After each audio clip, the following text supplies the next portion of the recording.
one of the big talking points has been Manchester City's rumoured move for Kyogo Furuhashi. I mean, at first glance, it looked to me like one of these pie-in-the-sky wild transfer rumours, but I think it might have a bit of credibility. Fabrizio Romano is reporting, he's the transfer sleuth.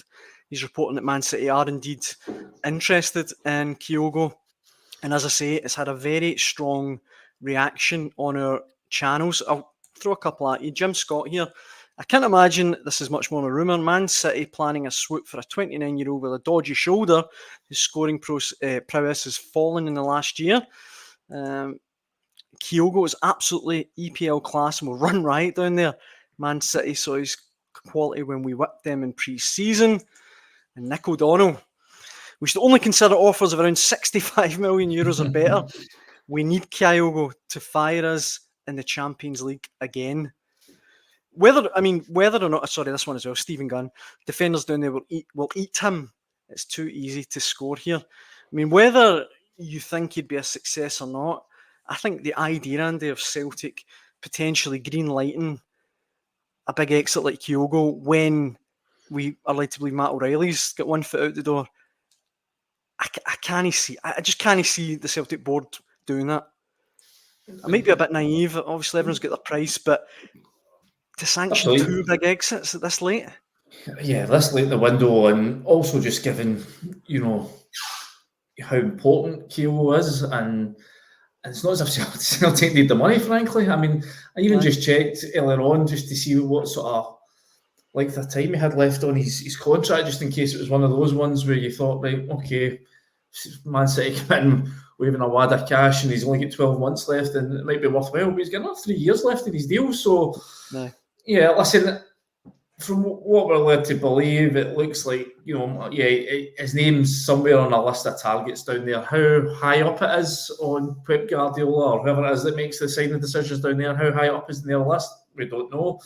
Listen, would it be unheard of to think that, a guy of his quality, and he's absolute quality, and I've got no doubt that he could go down there, maybe no Man City class in terms of starting 11, but could he go down there and be a good squad player for them? Could he go down there and be a success in England? Absolutely. I think he's absolutely got the quality for that. So, but, where it would leave Celtic, geez, I mean, obviously they've got piles of cash sitting there if they wanted to go out and get somebody in, but just this late in the window, a week, 8-9 days to go until the window, I mean, closes. I think that would be the last thing Brendan Rodgers would want, especially when you're now chapping in the door of the Champions League group stages kicking off in a month's time. So it doesn't give you all that much time to get somebody new in. Obviously, they've got Adam Ida in, but he's missed the majority of pre-season because he only signed late. So you're trying to bed then 2 players in late into your squad with an old firm game on the horizon, and then obviously this huge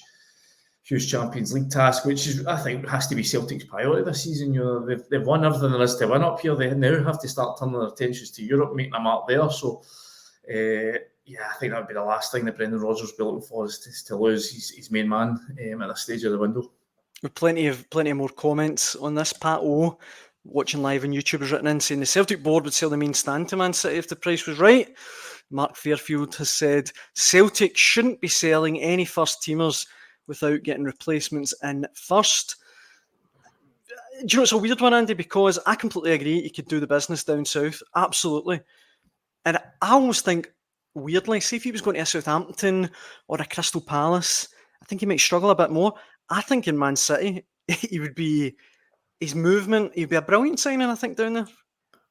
Kind of light move in terms of, he's leaving one dominant team that enjoy 90% possession most weeks to join another one down there. So, listen, let's not expect him to go down there and nudge Haaland out the City lineup. But as I say, I mean, if there's a guy you're needing 20 minutes to come on and, run off the shoulder and tire out, defences that are out on their feet, then I think he's a perfect guy for that sort of thing. So, maybe his age profile might not exactly be what you'd imagine Man City would be looking for, but again, I don't imagine they're caring too much about resale value. I mean, they've got oil reserves. They don't really need to worry about cashing in on him at the end of his deal down there. So yeah, no, I think I definitely think he could handle it down there. I think he's good. I think he's shown that in big games up here. Certainly the odd game in Europe as well. So, but yeah, it'd be a right. I think it would leave Brendan Rodgers pulling his hair out if he were to depart at this stage in the window. Stephen Duff, who's watching on Facebook, says if Man City want him, Man City get him. I do kind of feel like in the modern game he's probably right.